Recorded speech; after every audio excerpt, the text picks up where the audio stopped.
참 예수님. 네, 반갑습니다. 네, 이번 강의의 주제는 변화의 도전이라는 주제로 강의를 하도록 하겠습니다. 지난 1000년의 발전 속도는 지난 100년의 발전 속도하고 똑같고, 지난 100년의 발전 속도는 지난 10년의 발전 속도하고 똑같고, 또 지난 10년의 발전 속도는 지난 1년의 발전 속도하고 똑같다고 그래요. 또 지난 1년의 발전 속도는 지난 3개월의 발전 속도하고 똑같다고 그래요. 그럼 과거의 1000년 동안의 변화가 지금 3개월 만에 일어나는 거죠. 제가 지난 7월 22일 날 아프리카 잠비아에 선교 봉사를 떠났습니다. 한국에서 인천공항에서 홍콩 들르고, 홍콩에서 남아프리카 공화국 요한네스버그 공항에 가서 또 거기서 비행기를 갈아타고 잠비아까지 가는데 26시간이 걸렸어요. 26시간. 많은 분들은 이야 그러는데, 내가 만약에 1000년 전에 한국에서 잠비아를 갔다면은 1년이 걸려도 못 가요. 1년이 걸려도. 아마 제 생각에는 가다가 죽었을지도 몰라요. 가다가. 그런데 그런 아프리카 잠비아를 저는 벌써 8번을 갔다 왔어요. 그러니까 8번을 갔다 왔다는 얘기는 지난 1000년 전 사람들은 상상도 못할 만큼 빠르게 산다는 거죠. 교통적인 면에서. 그리고 보름 동안 잠비아 신학교 수녀원 짓는 거 일을 하고, 그 다음이 미국 강의가 있었어요. 또 다시 잠비아에서 비행기를 타고 요한네스버그 공항에 와서 15시간 비행기를 타고 뉴욕으로 갔어요. 또 뉴욕에서 최종 목적지 LA까지 6시간 비행기를 타고 갔어요. 그것 또한 26시간이 걸렸어요. 26시간이 걸렸는데 벌써 이제 지구를 한국에서 출발해갖고 거의 3분의 2바퀴를 도는 거잖아요. 그래서 미국에서 LA, 시카고, 텍사스, 덴버, 멤피스, 최종은 다시 동부 아틀란타에 가서 강의를 하고 다시 13시간을 타고 한국으로 돌아왔어요. 지구를 한 바퀴 딱 도는데 걸리는 시간은 3일이에요. 3일. 지구를 한 바퀴 도는데 걸린 시간이 3일이에요. 1000년 전에는 지구가 그렇게 동그란지도 몰랐어요. 1000년 전에는. 돈다는 건 상상도 못했고, 아마 배 타고 많이 돌았겠죠. 배 타고 돌았으면은 아마 거의 죽었을 거예요. 그런데 이렇게 제가 지구를 한 바퀴씩 매번 도는 게 벌써 한 5번 정도 이렇게 돌았어요. 그러니까 옛날 사람들에 비하면은 나는 엄청나게 빠른 속도로 살고 있는 거죠. 여러분들 서울에서부터 부산까지 KTX로 얼마가 걸려요? 2시간 반 걸려요. 앞으로 조금 무슨 기차가 나오면 30분 걸린대요. 30분. 부산에서부터 옛날에 한양까지 오는데 걸린 시간은 한 달이었다고 그래. 한 달. 야, 옛날에 한 달 걸리는 걸 2시간 반 만에 가는 거예요.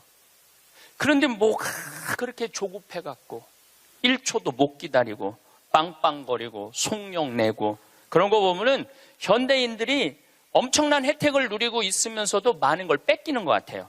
저는 요즘 운전을 할 때 거의 과속을 하지 않아요. 요즘은 내비게이션으로 여기 딱 찍으면은 평창에서부터 삼성산까지 2시간 반 정도 걸려요. 그러면 한 30분 전에 오면은 그냥, 또 요즘 차가 좋아갖고 크루즈라는 걸 걸어놓으면 앞차고 간격을 자기가 알아서 껴드는 차들은 다 껴줘요. 추월하겠다는 차는 다 추월하고. 근데 예전에는 나도 급하게 다닐 때는 운전이 스트레스가 많았어요. 근데 껴줄 거 다 껴주고 양보할 거 다 양보하고 그냥 앞차 따라오니까 운전이 그렇게 편안하더라고요. 여러분들도 너무 급하게 살지 마세요. 급하게 안 살아도 옛날 사람들보다는 제가 보기엔 1000배 빨리 살고 있는 거예요. 급할 게 하나도 없더라고요. 근데 교통보다 더 무서운 변화가 있어요. 교통보다. 통신이에요, 통신. 1960년대는 여러분들 집에 무슨 전화기가 있었죠? 돌리는 다이얼 전화기가 있었죠? 네. 1970년대 후반, 80년대 막 초에 들어서서는 뭐가 있냐면 누르는 전화기가 나왔어요. 그리고 80년대 중반에는 집안에서 무선 전화기가 있었어요. 그러니까 이 거실에 이 돌리는 전화기 있을 때는 바람을 피고 싶어도 필 수가 없었어요. 거실에서 통화를 해야 되니까. 근데 이거는 뭐 화장실에 가서 들고 가서 해도 되고 그러니까 이 세상이 변하기 시작한 거죠. 1980년대 말은 드디어 우리가 알고 있는 휴대폰이 나왔어요. 휴대폰이. 이제 집 밖에서도 전화를 할 수 있는 세상이 된 거죠. 그리고 우리나라에서는 각각 나라마다 다르는데 2009년에 본격적으로 스마트폰이 나왔어요. 이 스마트폰 안에는, 그래서 제가 오늘 특별히 휴대폰을 갖고 왔는데 이 안에는 모든 게 다 들어와 있어요. 이걸로 내 차 시동도 걸을 수 있고, 이걸로 텔레비도 볼 수 있고, 동영상도 볼 수 있고, 음악도 들을 수 있고, 인터넷도 할 수 있고, 유튜브도 볼 수 있고. 이게 못하는 게 없어요. 정말 못하는 게, 요 조그만 거 안에 못하는 게 없어요. 1960년대 컴퓨터가 처음 나왔을 때 컴퓨터 미사일 궤적 계산하느냐고 컴퓨터를 썼어요. 그 컴퓨터 크기는 30톤이었어요. 30톤. 그러니까 이 앞에 앉아 계신 여러분들 꽉. 그런데 그거보다도 이게 성능이 더 좋아요. 훨씬 더 좋은 세상에 살고 있어요. 할머니들이 내가 지난주에도 명동에 모임이 있어서 갔었는데 이렇게 걷다 보면 할머니들이 날 만나면 너무너무 반가워해요. 아이고, 신부님 여기서 만나다니, 명동 길에서. 그럼 할머니 4분이 이렇게 만나면은 사진 찍자고. 휴대폰이 있으니까 사진 찍자고. 근데 또 찍을 줄을 모르니까 그 중에 제일 젊어 보이는 할머니한테 네가 찍으라고. 네가 제일 젊으니까. 이건 젊을수록 유리하잖아요, 휴대폰은. 근데 이 할머니가 이런 말 합니다. 나도 잘 몰라. 그래도 네가 찍어, 신부님이랑. 이런 기회가 어딨어. 그래갖고 이제 할머니 3분하고 나하고 이렇게 웃으면서 내가 이렇게 사진을 딱 찍으려고 웃으면은 할머니가 딱 사진을 찍으면서 하는 소리가 있어요. 신부님, 그런데 왜 내가 나와? 왜 내가 나와? 네가 나오는지 내가 나오는지도 몰라. 요즘 애들은 태어나면서부터 어떻게 태어나는 줄 아세요? 이러면서 태어나요. 이러면서 태어나면서 요즘 애들은.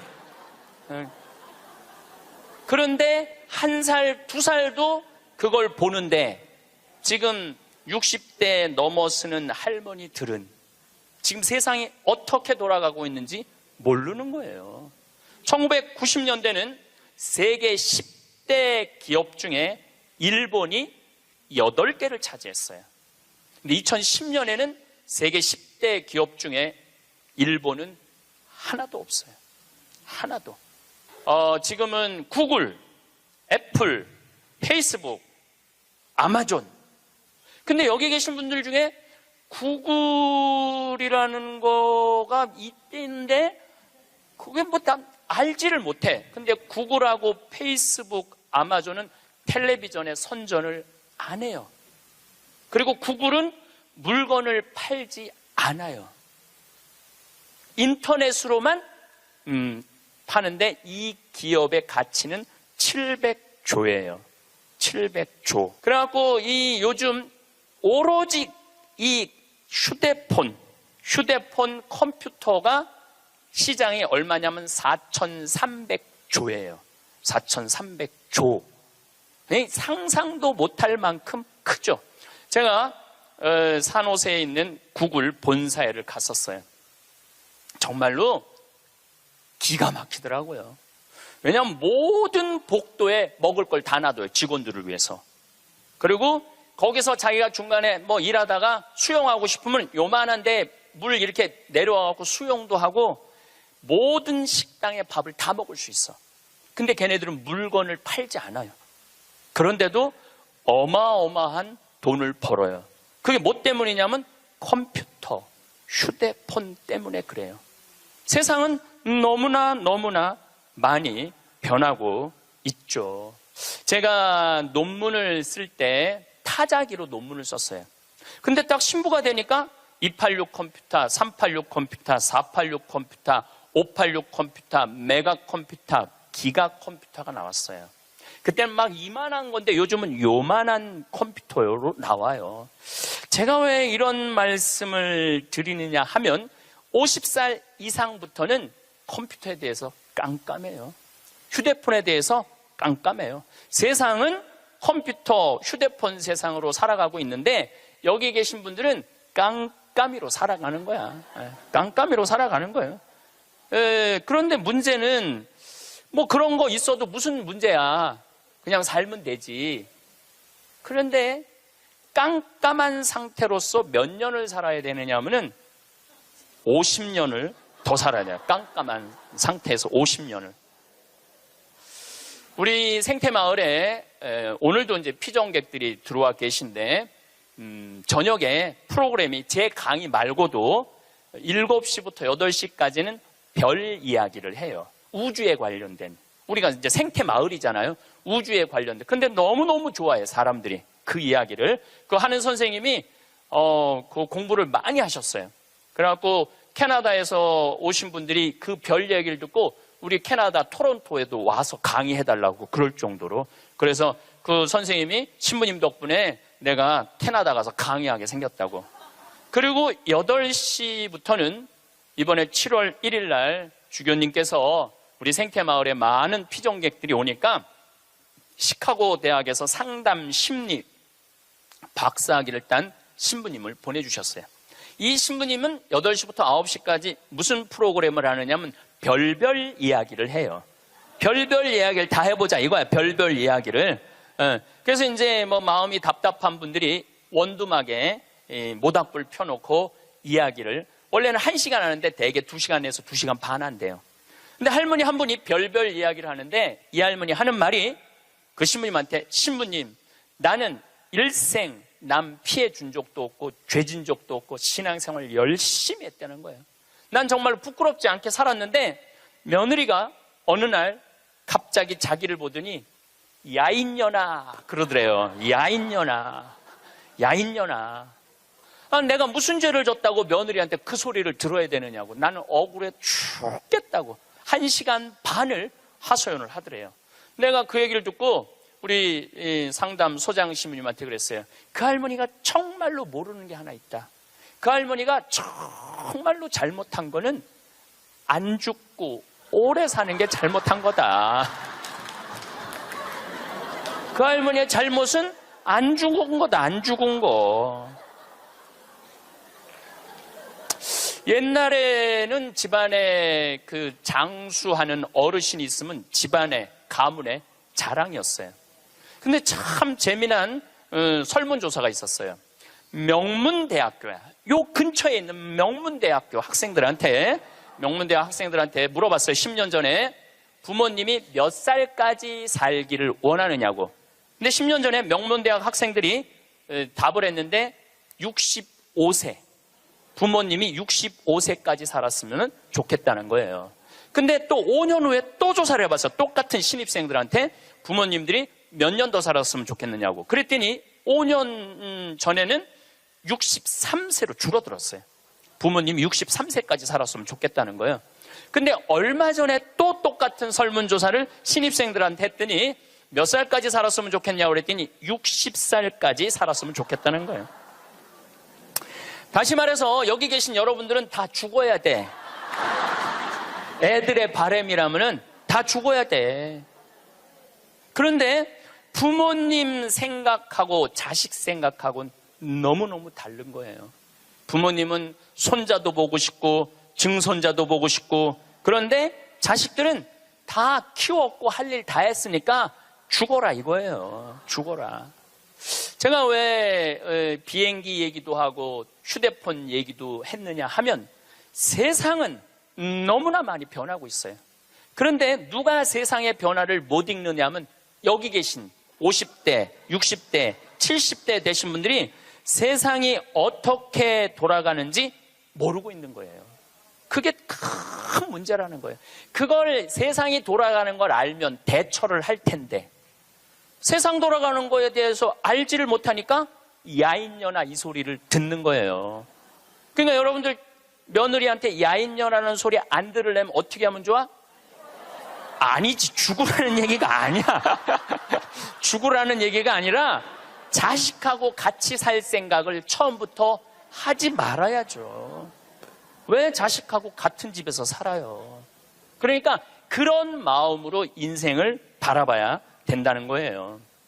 그런데 아마 2040년에는 아마 제 생각에는 아이를 거의 낳지 않을 거예요. 2040년이 되면은 아이들을 안 낳아요. 왜 아이들을 안 낳느냐면 지금 대한민국의 애들 고통스러워요, 안 고통스러워요? 공부하느냐고 고통스럽죠? 경쟁하느냐고 고통스럽죠? 그러니까 애들을 세계에서 가장 애를 안 놓는 나라에 이유가 있는 거예요. 애들이 고통스러우니까 너무너무 고통을 겪으니까 또 지금 애를 안 낳는 30대, 40대들은 자기네들이 그렇게 고생을 했으니까 내 자식이 이 세상에 태어나갖고 그 경쟁 속에 애를 키우고 싶지 않은 거예요. 그래서 애를 안 낳는 거예요. 2030년, 40년. 그러니까 지금 여러분들은 자식이라도 낳고 자식한테 투자라도 하지만은 2030년, 40년 되면 아예 자식을 안 낳을 거라는 얘기예요. 지금 대한민국은 저출산 때문에 이 민족이요, 애를 안 낳으면 민족이 사라지게 돼 있어요. 그러니까 이 대한민국의 존재 자체가 걸려 있는 거예요. 이게 정말 보통 심각한 문제가 아니에요. 그러니까 애를 많이 낳는 유일한 방법은 국가에서 대학까지 등록금을 대주는 거예요. 국가에서 대학까지. 아니 근데 이게 불가능한 얘기가 아니고 유럽은 대학까지 다 국가에서 등록금을 내줘요. 심지어는 박사기까지 내주는 나라들도 있어요. 국가가 책임지면은 여러분들 국가가 등록금 다 대주면은 여러분들은 훨씬 짐이 가볍죠. 그리고 노후 대책도 준비할 수 있고 국가가 다 대주니까. 또 애를 많이 낳게 하려면은 국가가 뭐도 해야 되느냐면은 할머니 할아버지들한테 연금도 다 보줘야 돼. 연금도 지금 20만 원 40만 원 주잖아요. 그거 80만 원 90만 원까지 올려야 돼. 80만 원 90만 원까지 올릴 수 있어요. 여기 그러니까 내가 답답하다는 거예요. 그걸 어떻게 주느냐고. 우리나라 경제 규모에 있는 나라들은 다 80만 원 90만 원 줘요. 지금 다른 나라들은 80만 원 90만 원 다 줘요. 누구한테 돈 뺏어서? 기업하는 사람들한테, 돈 많은 사람들한테 뺏어서 국민들한테 주는 거예요. 그래야지 국가가 살아나는 거예요. 얼마 전에 하와이에서 우리 할머니들 25분이 평창으로 1박 2일 피정으로 왔어요. 피정하고 그 다음에 어디로 가? 제주도로 가서 전주로 갔다가 서울 가서 다시 하와이로 간대요. 그러면은 그 할머니들이 그렇게 비행기 값 내고 그렇게 일주일, 2주일 한국에 여행 오는 이유가 뭐냐면 하와이는 다른 미국보다 하와이하고 알래스카는 연금을 많이 줘요. 거의 90만 원, 100만 원, 110만 원까지 준다고 그러는 것 같아요. 하와이는. 근데 이 할머니들이 돈을 안 쓰고 가만히 있어갖고 통장에 3만 달러가 넘잖아요. 그러면 다음에 연금을 줄여요. 이 할머니는 돈이 필요 없나 보다. 그래갖고 연금을 줄여. 그러니까 이 할머니들은 돈이 나오면 그거 모아갖고 다 써야 돼. 근데 미국에 간 우리나라 하와이 할머니들도 이제 똑똑해갖고 그런 할머니들도 있지만 자식들한테 돈 안 줘요. 그거 다 써갖고 다 써. 그러니까 한국도 출산율을 높이는 방법은 뭐냐 하면은 애들 등록금 다 대주고 그 다음에 할머니들, 할아버지들 연금 다 대주면은 아니 애 낳으면 국가에서 등록금 대주고 그 다음에 늙으면 국가에서 용돈 주는데 애를 안 낳을 이유가 뭐가 있어? 애가 얼마나 사랑스러운데. 애기가 사랑스럽지 않아요? 아주 쉬운 일이야. 저 신부님 참 답답한 얘기하네. 돈이 어디 있어서 그런 걸 하느냐고. 여러분들 내가 조금 전에 교도소 아주 굉장히 높은 분을 만나고 왔는데 교도소에 죄수 한 명 1년에 돌보는데 들어가는 돈이 2,500만 원이래. 2,500만 원. 일주일에 한 번씩 고기 80년대부터 나왔대. 그리고 요즘 보리가 비싸갖고 다 쌀밥 준대. 다 쌀밥 준대. 보리가 비싸갖고. 그러면은 2,500만 원을 들여갖고 그 사람들을 감옥에다가 집어 넣는 게 낫느냐? 그 사람들 한 달에 200만 원씩 줘가면서 이 세상에서 건강하게 사느냐? 그게 어디가 좋을 것 같아요? 뭐가 좋을 것 같아? 세상에 나와갖고 한 달에 200만 원씩 국가가 줘갖고 쓰는 게 나라 경제에도 도움이 되는 거예요. 우리가 이 자본주의 국가, 민주주의 국가에서 돈을 아낀다고 이게 국가가 돌아가는 게 아니에요. 옛날에 못 먹고 못 살 때는 아껴야지. 근데 지금 대한민국은 돈이 흘러 넘쳐요. 돈이 흘러 넘쳐요. 이거를 골고루 온 국민들한테 다 보내야 돼. 근데 첫 번째 보내는 건 교육비 전액 국가가 부담하는 거예요. 두 번째는 할머니, 할아버지들 국가가 책임지는 거예요. 그러면은 나라는 잘 돌아가게 있어요. 죄도 없어지고 범죄도 없어지고. 학교는 그럼 어떻게 해야 되느냐? 학교 가서는 공부 가르치면 안 돼요. 경쟁을 가르치면 안 되고 사랑하는 방법, 이웃을 배려하는 방법, 협동하는 방법, 재미있게 사는 방법, 노래하고 춤추고 놀이를 가르치면은 대한민국은 정말로 행복한 나라가 될 거예요. 근데 우리는 경쟁만 앞세우는 거예요. 1등만 앞세우는 거예요. 그래서 애들이 참 착하잖아요. 그리고 순한 애들한테 뭐라고 그러냐면 너 그렇게 착해 빠져갖고 어떻게 이 세상을 살라고 그래. 너 독하게 마음 먹고 살아야 돼, 세상. 그러니까 계속 독해라고 그러니까 애들이 중학교, 고등학교만 되면 독해져 있어, 애들이. 독해져 있어요. 이게 지금 대한민국이 뭐가 잘못된 거죠. 20년, 30년 후에는 우리가 굳이 공장에 가서 일하지 않아도 돼요. 왜냐하면 누가 다 할 거냐면 로봇가 다 해요. 그러면은 앞으로 20년, 30년 후에 대한민국이 행복하려면 어떻게 해야 되냐면 국민들이 뭐에 정통해야 되냐면 인문학에 정통해야 돼.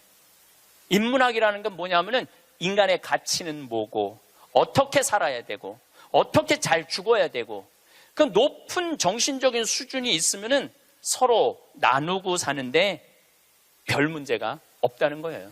앞으로는 컴퓨터가 우리 반 이상은 해요. 우리 살아가는 거 반 이상은 컴퓨터가 해요. 지난번에 알파고하고 우리 이세돌하고 바둑 둔 거 아시죠? 네. 4승 1패. 알파고가 4승 1패 했어요. 이세돌이 1승을 했어. 유일한 1승이에요. 커제는 세계 바둑 1위 커제는 3전 3패. 근데 놀라운 건 알파고가 뭐라고 그랬냐면 인공지능 컴퓨터 얘기하는 거예요. 뭐라고 그랬냐면 이제는 인간하고 더 이상 바둑은 두지 않는다. 수준이 떨어져 갖고 더 이상 바둑은 두지 않는다는 거예요. 인간하고. 왜냐하면 자기 학습을 하거든. 자기 학습. 여러분들 요즘 로보 어드바이저라고 있어요. 로보 어드바이저. 이게 뭐냐면은 주식 투자할 때 이 로보 어드바이저한테 내 거 좀 투자 좀 해달라고 그러면 얘가 투자하는 거야. 근데 이 로보 어드바이저가 투자를 하면은 평균 수익률이 3에서 5%래요. 거의 돈을 날리는 경우는 없대. 그러니까 사람이 분석하는 것보다 누가 분석하는 게 커? 로봇가 분석하는 게 큰 거예요. 그러니까 이 세상이 완전히 새로운 세상으로 넘어가는 거죠. 우리 주위에는 누구라는 인공지능 컴퓨터가 이제 들어왔어요. 우리 집에. 누구라는? 얘가 뭐를 하느냐면 영화도 보여주고 음악도 틀어주고 에어컨도 틀어주고 은행 업무도 봐줘요. 기가 막힌 거예요. 대화도 해주고 주인님 일어나시라고 그러고. 그러니까 이제는 앞으로는 제가 보기엔 2040년에 가면은 결혼도 하지 않을 거예요. 결혼도. 아이를 안 낳는 게 문제가 아니라 아예 결혼을 하지 않을 거예요. 미국에서는 이제 2040년에 뭐가 나왔느냐면 성생활하는 로봇가 나왔어요. 2009년에 라스베가스에서 로봇 전시회를 했는데 록시라는 여자 컴퓨터가 나왔어요. 근데 키가 1m 70, 몸무게가 54kg. 그리고 이 고무 합성 재질로 해갖고 만지면은 여자 피부 만지는 기분이 들어요. 근데 문제는 얘는 오르가즘도 느끼는 거예요. 그러니까 굳이 이제 결혼 안 해도 돼. 아니 왜 굳이 머리 복잡한 여자하고 살아? 아니 같이 잠자리도 해주는 로봇 록시가 나왔는데, 근데 이게 가격이 얼마냐면 1,000만 원이야. 1,000만 원. 근데 앞으로 싸기도 싸죠. 싸요. 그런데 지금 2009년에 이 전시회가 시작이 됐는데, 제가 보기엔 2030년, 40년 되면은 거의 아내 역할까지 해주는 로봇가 나올 거예요. 그리고 성격도 고를 수 있대. 까칠한 여자를 고르고 싶으면 까칠한 여자를 고르고, 부드러운 여자를 고르면 부드러운 여자를 고르고. 근데 일본에서 2015년에 무슨 로봇가 나왔느냐면 아즈마 히카리라는 로봇가 나왔어요. 아즈마는 일본어로 나를 맞아주는 아내라는 로봇이야. 나를 맞아주는 아내야. 근데 놀라운 거는 이 아즈마는 취미는 애니메이션 감상이고 특기는 계란 후라이 만들기예요. 좋아하는 음식은 도너츠예요. 벌레를 매우 두려워하지만 열심히 일하는 사람을 위해서는 무엇이든지 도와주는 영웅의 여자야. 이 여자는 아침에 여보 일어나요, 출근해야죠, 남편을 깨워요. 그리고 남편이 저녁에 나 몇 시에 퇴근할 거야, 그럼 날이 더우면 에어컨을 틀어놔요. 목욕물도 데워놔요. 이 로봇은 당연히 성생활도 같이 해주는 로봇이죠. 세상이요, 근데 문제는 이 꼴 저 꼴 안 보고 죽으면 되는데 그 모든 꼴을 다 봐야 돼. 근데 그게 어떤 건지도 모르고 우리는 살아가는 경우가 너무 많아요. 이 록시를 만든 개발자의 최종 목표는 섹스를 넘어서서 실질적인 동반자의 여자를 만드는 게 최종 목표예요. 그러니까 단순히 상담도 고민도 위로도 해주는 거죠. 2040년이 되면은 어떤 로봇가 나오느냐면은 벌써 이제 감정을 느끼기 시작한다고 그래요. 감정을 느끼는 로봇가 나온대요. 그럼 감정을 느끼면은 뭐 이것도 연구하고 저것도 세상 책도 읽어보고 요즘 빅데이터라는 게 있어요. 모든 정보를 모으는 거야. 근데 모든 정보를 모아봤더니 하느님이 있는 것 같아. 로봇가 생각해 보기엔. 그래갖고 나도 좀 세례를 받아야 되겠다. 나도 좀 신앙생활을 해야 되겠다. 그래갖고 나한테 와갖고 신부님 저 세례 좀 주세요. 저 록시가 와갖고 신부님 저 세례 받고 싶어요.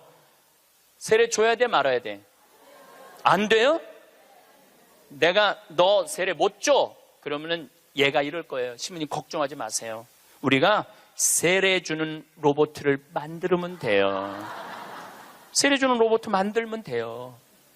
이게 굉장히 복잡한 이야기인데 이게 진화의 한 과정이에요. 우리가 네안데르탈인 호모사피엔스, 크로마뇽인 이게 다 진화되면서 우리가 됐잖아요. 그럼 우리가 또 진화를 해갖고 그런 DNA 조작 인간, 이 DNA 조작 인간도 제가 언제 얘기를 했냐면 1997년부터 얘기했어요. 앞으로는 DNA 조작 인간이 나올 거라고. 3D 컴퓨터 얘기는 많이 들어봤죠? 네, 그 3D 컴퓨터가 자가용도 찍어내고 권총도 찍어내고 다 찍어내요. 근데 뭘 찍어냈느냐면 콩팥을 찍어냈어. 콩팥을 찍어내갖고 콩팥 상한 10대 소년한테 그 콩팥을 집어넣어줬어요. 완전히 바꿔준 거죠. 콩팥을 3D 컴퓨터로. 근데 걔는 지금 거의 20살이 됐는데 레슬링 선수가 돼 있어요. 그 옛날에 장기 바꾼다 막 그랬잖아요. 그게 이제 벌써 우리 앞에 와 있는 거죠. 제가 너무 앞서 나가는 것 같지만 지구를 3일 만에 한 바퀴 도는 세상에 우리가 살고 있어요. 지금은 4차 산업의 시대라고 그래요. 4차 산업의 시대. 1차 산업은 뭐냐면은 증기기관, 와트가 실린더 증기 막 보일러 막 끓여갖고 증기가 해갖고 실린더 피스톤 왔다 갔다 해갖고 증기기관. 그래서 증기기관 배, 증기기관 기차 뭐 이런 거 생긴 게 1차 산업이에요. 2차 산업은 에디슨이 전기를 발명했어요. 전기. 그래갖고 지금 이게 다 전기의 혜택 아니에요. 지금 우리가 전기 없으면은 한순간도 못 살 거예요. 여러분들 냉장고, 밥하는 거, 뭐 뭐든지 세탁기 다 뭘로 돌려? 전기로 돌려요.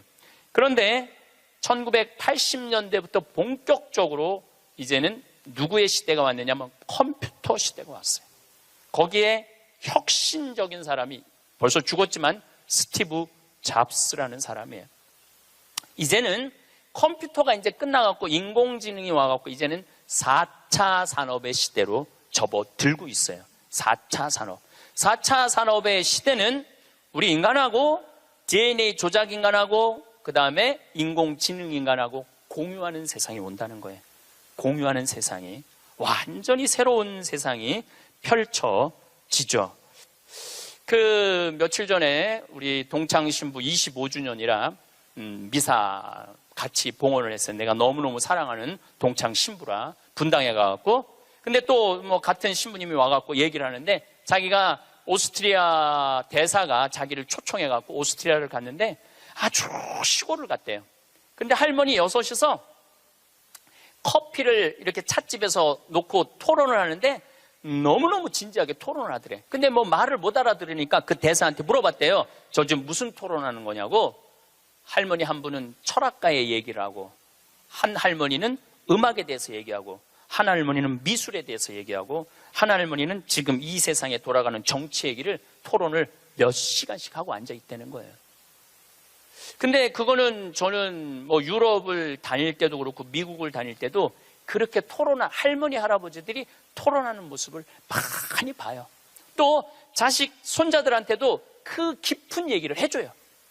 근데 대한민국의 할머니들을 이렇게 가만히 생각해 보면은 그렇게 토론을 할 수 있는 할머니들이 얼마나 있을까? 이거 물어보고 싶어요. 이제 그냥 밥 먹고 살고 밥 먹고 사는 세상은 지났어요. 이제 여러분들은 텔레비에서 말하는 인문학은 그 젊은 사람들 게 아니고 배운 사람들 게 아니야. 바로 여기 계신 여러분들 거예요. 그래서 인문학 강의. 근데 사실 여기 오신 분들은 아무 문제가 없어. 강의 들으러 여기 왔잖아요. 이 긴 시간. 뭔가 듣는 여러분들은 정신이 깨죠. 정신이 깨요. 근데 듣지도 않고 변화에 대해서 들여다보지 않는 분들은 참 답답한 거예요. 그 시대는 변하는데 나만 안 변해. 그 시대는 변하는데 나만 안 변하는 사람들을 내가 이번에 미국 가서 보고 왔어요. 미국에 가보니까 70년대 이민 간 분들은 70년대 한국만 생각해. 80년대 이민 간 분들은 80년대 한국만 생각해. IMF 때 쫄딱 망했을 때 이민 간 분들은 그때만 생각을 해. IMF 우리가 탈출한 지가 얼만데. 그러니까 70년대 이민 간 분들 얘기를 들어보면은 폰이 미국으로 수출했거든요. 그러면 미국의 길에 서 있는 건 다 폰이라는 거야. 그거 무슨 깡통 찌그러뜨려갖고 폰이를 만들어갖고 수출을 했다고 그래요. 그러니까 자기는 한국차 안 산다는 거예요. 근데 폰이 만든 지가 언젠데 아직 폰이 얘기를 해. 한국에 폰이도 없는데. 그리고 내가 우리나라 차들을 타보면은요, 벤츠, BMW 부럽지 않아요. 정말로 차 잘 만들어요.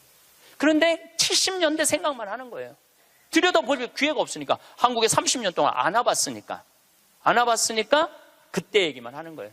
또 이번에 시카고 강의를 갔는데 시카고는 눈이 많이 온대요. 근데 이 시카고는 눈이 오면은 눈 떨어지기 전에 제설차가 기다리고 있다가 눈이 떨어지면 다 친대. 내가 강원도 산다니까 강원도는 제설차가 2대밖에 없지만은 우리는 눈 떨어지기 전에 다 친다는 거예요. 그분은 80년대 이민 간 분이에요. 제가 강원도 평창에서 살잖아요. 평창도 요즘 눈 떨어지기 전에 제설차 기다리고 있다가 떨어지기 전에 다 쳐요. 염화칼슘 뿌리고. 제가 12월 달에 매일 강의 나오잖아요. 거기 눈 많이 와요. 그러면은 새벽에 보면 다 눈 치는 소리가 들려요. 그러면은 운전하고 나오는 거예요. 그러니까 모르는 거지. 들여다보질 않았으니까. 그리고 자기가 옳다고 고집 주장을 피는 거죠. 근데 가만히 내가 미국에 이민 가신 분들을 보니까 이분들은 미국 책도 안 읽고 한국 책도 안 읽더라고. 근데 미국에 이민 간 분들이 대개 경력을 보면 서울대 졸업한 분들 많아요. 영어 할 줄 알아야지 가잖아요. 그런데도 변화에 적응하지 않으니까 못 견디더라고요. 사람은요, 끝도 없이 공부를 해야 돼요. 제가 미국에 가서 이 얘기를 꼭 해요. 우리나라는 버스를 타고 가다가 앞에 데모를 해. 그럼 버스에 뭐라고 떠요? 목적지까지 제 시간에 못 갈 것 같다. 여기 내려갖고 지하철 몇 호선 여기 있으니까 타고 가면은 될 것 같다. 그런 자막이 떠. 그리고 내가 오는 내 차 기다리는 차가 그거 전부 다 뜨죠? 예. 미국은 상상도 못하는 일이에요. 미국은. 나라가 커갖고 그렇게 할 수가 없어. 우리나라처럼 이 IT 기술이 잘 돼 있는 나라는 세계에서도 없어요. 다니면 얼마나 답답한지 몰라요. 다른 나라 다녀보면은. 저는 지금 총 60개 나라를 다녔고, 미국을 벌써 뭐 10번도 더 왔다 갔다 하고, 전 세계를 돌아다녀 보잖아요. 전 세계를 돌아다녀 보면 한국처럼 시스템이 잘 돼 있는 데가 없어요. 한국처럼. 요즘 이제 동계올림픽 한다고 영동고속도로, 고속도로를 다시 깔았거든요. 제가 오늘도 이렇게 나오면서 이거는 고속도로가 아니야. 비단길이야. 얼마나 곱게 깔아놨는지 비단길이에요. 이런 도로를 가진 나라가 그렇게 많지 않아요. 미국도 도로 기가 막히게 잘 깔아요. 걔네들은 정말 상상도 못할 만큼 잘 깔아요. 미국 사람들. 그래도 이 영동고속도로만큼 비단길은 없더라고요. 우리나라가 돈도 많고 참 좋은 나라예요. 한 세대 만에 원조 받는 나라에서 원조 해주는 나라로 바뀌었어요. 이거는 전 세계에서 대한민국밖에 없어요. 지금 코트라 활동 대단해요. 또 제가 뭐 영남대학 무슨 많은 대학을 이렇게 다녀보면은 서울대학도 마찬가지고 무슨 각 대학마다 제3국에 있는 나라 학생들을 데려다가 공부를 시켜요. 그리고 석박사 과정. 그리고 공부만 시키는 게 아니야. 활동비, 생활비, 뭐 전세비 다 줘요. 그래갖고 여기서 공부하고 거기 가면은 집도 한 채 한대요. 그러니까 우리나라가 그렇게 지금 많이 도와주고 있는 나라예요. 원조 받는 나라에서 원조 해주는 나라로 바뀐 대단한 나라예요. 그리고 개발도상국 동남아시아 국가에서 가장 닮고 싶은 나라 1위는 어디냐면 대한민국이에요. 대한민국을 가장 닮고 싶어요. 그러니까 한국어를 그렇게 많이 배우는 거예요. 여기저기서 한국어를 많이 배우는 거예요. 아시아 국가 중에 민주주의도 1위예요. 미국이 민주주의 지수가 19위, 일본이 20위, 우리나라가 21위예요. 나는 내가 보기에는 미국보다 대한민국이 더 민주주의가 좋은 것 같아. 왜냐하면 경찰서에서 술 먹고 난동 부리고 의자 내던지는 나라는 대한민국밖에 없어요. 공무원들도 마찬가지예요. 뭐 공무원들 부패 지수가 높다 그러지만은 그건 높은 사람들이고, 요즘 젊은 공무원들 그 어려운 시험 봐서 통과한 공무원들은요. 오늘도 우리 이 직원이 무슨 우리 이제 생태마을 물건 허가 때문에 읍에 들어갔다 왔는데 그렇게 친절하게 설명을 해주고 도와주더라는 거예요. 근데 미국이나 뭐 유럽이나 가보면요, 공무원들이요 얼마나 고압적인데요. 기다리라고 그러면 일주일도 기다려야 되고 2주일도 기다려야 돼. 참 좋은 나라에서 살고 있는 거예요, 여러분들. 세계에서 최단 기간 IMF를 극복한 나라는 우리나라밖에 없어. 3년 8개월 만에. 이것도 금 모은 나라. 대단하지 않아요? 한글의 기적, 문맹률이 1.7%밖에 안 돼요. 98%가 글을 읽을 수 있는 나라예요. 정말로 내가 보는 대한민국은 위대하고 대단한 나라야. 그래서 대한민국을 뭐라고 부르느냐면 대단해서 대한민국이라고 그러는 거야. 대단해서 대한민국이라고. 더 놀라운 건 1970년대에서부터 2010년까지 필리핀은 국민소득이 10배 증가했어요. 필리핀이 1970년서부터 2010년까지 40년 만에. 그러니까 1970년대는 필리핀이 우리보다 잘 살았다는 얘기죠. 근데 1970년서부터 2010년까지 필리핀은 10배 늘었는데 대한민국은 몇 배가 국민소득이 늘었느냐면 82배가 늘었어요. 82배. 상상을 초월할 만큼 우리가 돈도 많이 버는 나라예요. 근데 정말로 대한민국이 행복한 나라일까요? 이 얘기는 다음 시간에 그 뒷이야기를 하도록 하겠습니다. 감사합니다.